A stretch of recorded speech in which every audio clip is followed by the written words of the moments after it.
मैं हूं green Apple health clinic की जानिब से डॉक्टर बदर मुनीर कियानी। आज हम बात करेंगे इंसानी खुराक की जो हिस्ट्री है उसके हवाले से कि इंसान शुरू से किस तरह की खुराक इस्तेमाल करता रहा है और क्या फ़ायदे और नुकसानात उसे हुए हैं। देखें, जब हम अपनी पुरानी हिस्ट्री, इंसानी हिस्ट्री में खुराक की हिस्ट्री को ढूंढते हैं तो हमें पता चलता है कि इंसान जो है स्टार्ट में जब इस दुनिया में आया तो उसके पास काश्त करने का या बाकायदा तौर पे खुराक को पैदा करने का कोई ज़रिया नहीं था। कुदरती तौर पर मौजूद खुराक जो है उसी का इस्तेमाल जो है इंसान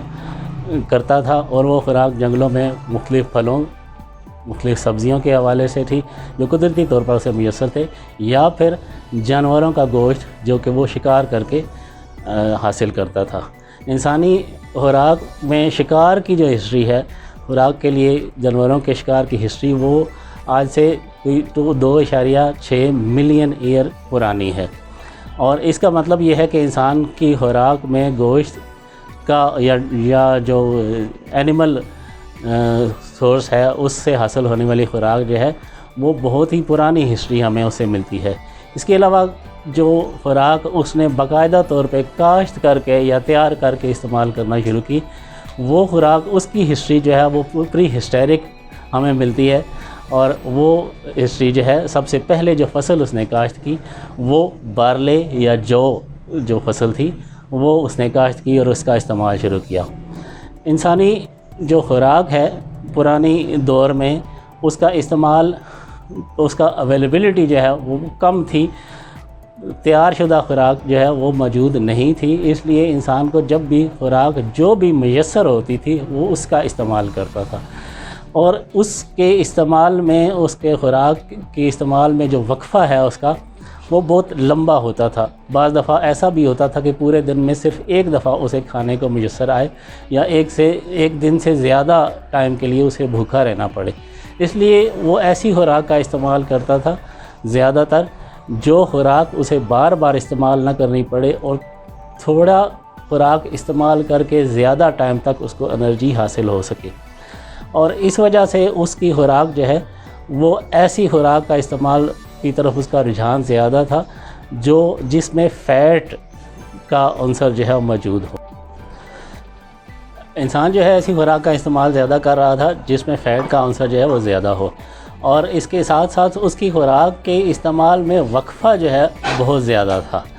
अब जो चेंज आई इंसान की खुराक के इस्तेमाल के हवाले से वो ये आई कि उसकी खुराक का इस्तेमाल मिकदार में तो शायद वही रहा, लेकिन उसने बार बार उसका इस्तेमाल कम वक्फे के साथ करना शुरू कर दिया। हम पुरानी हिस्ट्री देखते हैं लोगों की तो हमें पता चलता है कि लोगों की उम्रें जो हैं 500-600 साल और 1000 साल तक भी रही हैं,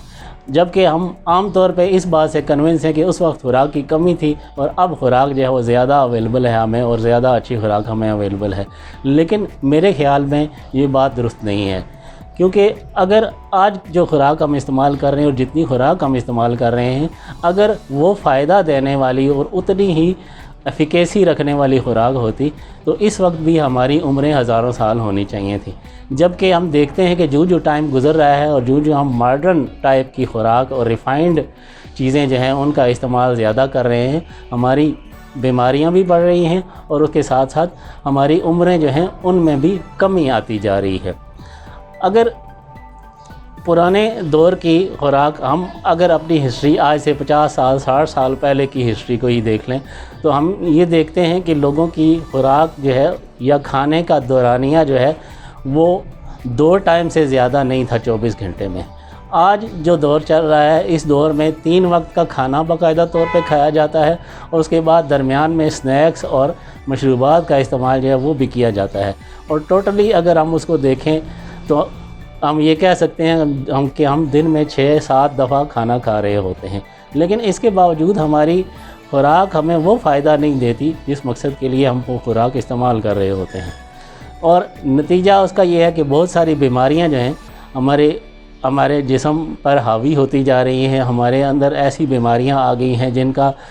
इलाज जो है वो या तो इंतहाई मुश्किल है या फिर नामुमकिन है, और हम उनका इलाज दवाओं में ढूंढ रहे होते हैं, हालांकि उसका असल इलाज जो है खुराक के प्रॉपर इस्तेमाल और सही तरीके से इस्तेमाल करने में मौजूद होता है। अगर हम देखते हैं बाकायदा तौर पे जो डॉक्टरों की रिकमेंडेशंस खुराक के हवाले से या अतिबा के हवाले से जो रिकमेंडेशन की, उनको हम अपने सामने देखते हैं तो ये एक बहुत बड़ी चेंज आई 1950, 60 या 1900 की जो सेंचुरी है इसके अंदर, कि बाकायदा तौर पे डॉक्टरों ने रिकमेंड करना शुरू किया कि फ़लाँ किस्म की बीमारियां चूँकि ज़्यादा हो रही हैं, इसलिए फ़लाँ टाइप की खुराक का इस्तेमाल जो है वो ज़्यादा किया जाए तो वो बेहतर होगा। लेकिन उसका नतीजा जो हुआ वो उल्ट निकला। ठीक है, अब जो सबसे पहले बाकायदा रिकमेंडेशन की जो बुक्स लिखी गई खुराक के हवाले से वो 1925, 1930 इस एरा के अंदर लिखी गई, जिसमें खुराक के हवाले से ये बताया गया कि आप खुराक में कार्ब्स या कार्बोहाइड्रेट्स का इस्तेमाल जो है वो कम करें, और इसके मुकाबले में आप प्रोटीन्स का इस्तेमाल और चिकनाइयों का इस्तेमाल जो है वो ज़्यादा करें। लेकिन वक्त गुज़रने के साथ साथ लोगों में जब हार्ट डिजीज़, शुगर, ओबेसिटी, इसका रुझान ज़्यादा बढ़ना शुरू हो गया तो डॉक्टरों ने अपनी रिकमेंडेशंस को चेंज किया, और वो रिकमेंडेशन जो है वो ये आना शुरू होंगी कि आप फ़ैट का इस्तेमाल जो है वो कम करें ताकि ओबेसिटी कम हो, और उसके साथ साथ फिर जो है हमें हार्ट डिजीज़ में भी कमी आएगी और डायबिटीज़ वगैरह में भी कमी आएगी। लेकिन उसका हमें फ़ायदा नहीं हुआ, उसका उल्टा असर हुआ, और वो असर ये हुआ कि लोगों में ओबेसिटी भी बढ़ गई, कार्डियक डिजीज़, कार्डियोवैस्कुलर डिजीज़ ख़ास तौर पे उनमें भी इजाफ़ा हो गया, शुगर के मरीज़ों में भी इजाफ़ा होना शुरू हो गया। तो इससे हमें अंदाज़ा ये होता है कि ये जो रिकमेंडेशन थी ये कोई इतनी फ़ायदेमंद रिकमेंडेशंस नहीं थी। उसके बाद 1960 में आके दोबारा जो डाइट है उसके लिए रिकमेंडेशंस जो हैं वो दी गई डॉक्टर्स की तरफ से और मेडिकल इंडस्ट्री की तरफ से, और उसमें भी यही कहा गया कि चिकनाई का इस्तेमाल जो है वो कम से कम किया जाए, क्योंकि चिकनाइयाँ जो हैं उसकी वजह से जिस्म में कोलेस्ट्रॉल बढ़ता है और उसकी वजह से ओबेसिटी होती है, उसकी वजह से हार्ट की डिजीज़, कार्डियोवैस्कुलर डिजीज़ जो हैं वो ज़्यादा हो जाती हैं। लेकिन वक्त गुज़रने के साथ ये देखा गया कि जितना भी कमी कर ली जाए फ़ैट्स के इस्तेमाल में, लेकिन ये बीमारियां जो हैं इनकी मरीज़ों की तादाद जो है वो बढ़ती चली गई। ठीक है, उसके बाद डॉक्टर एटकिंस, एक डॉक्टर है अमेरिकन, उन्होंने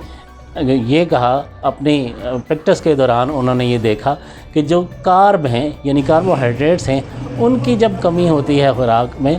तो उससे जिस्म में कोलेस्ट्रॉल लेवल जो है वो कम हो जाता है, कार्डियोवैस्कुलर डिजीज़ जो हैं उनमें भी कमी आ जाती है, और इसके अलावा ओबेसिटी जो है उसमें भी कमी होती है, मोटापा जो है वो बहुत तेज़ी के साथ कम हो जाता है। जबकि अगर लो फैट डाइट ली जाए तो उससे इवन 6 माह, 8 माह, 12 माह, हत्ता कि 2 साल तक मुसलसल लो फैट डाइट लेने के बावजूद वेट चेंज जो है वो नहीं होता। इसका मतलब है कि जिस्म से फ़ैट की कमी जो है वो लो फैट डाइट लेने से नहीं होती, लेकिन लो कार्ब डाइट लेने से उसकी फ़ैट्स जो हैं वो कम हो जाती हैं, चिकनाई की मिकदार, जिस्म के अंदर फ़ैट की मिकदार जो है कम हो जाती है, कोलेस्ट्रॉल की मिकदार कम हो जाती है, और इसके अलावा जो ट्राइग्लिसराइड जिन्हें कहा जाता है उसकी मिकदार भी उसमें कम हो जाती है। और जब चिकनाई का इस्तेमाल, जो अच्छी किस्म की चिकनाइयाँ हैं उनका इस्तेमाल जब ज़्यादा किया जाए तो जिस्म में एलडीएल कोलेस्ट्रॉल, जिसको बुरी किस्म का कोलेस्ट्रॉल कहा जाता है और जो कार्डियक डिजीज़ का बायस बनता है, जो नुकसान देता है, उसमें कमी आ जाती है, जबकि एचडीएल कोलेस्ट्रॉल जो है उसमें इजाफ़ा हो जाता है। ठीक है, इसका मतलब ये है कि चिकनाइयों का ज़्यादा इस्तेमाल जो है उससे जिस्म में चिकनाई या फ़ैट जो है वो नहीं बढ़ती, बल्कि इसके उल्ट असर है कि जो कार्ब्स हैं या कार्बोहाइड्रेट्स हैं उसका ज़्यादा इस्तेमाल जो है उससे जिस्म में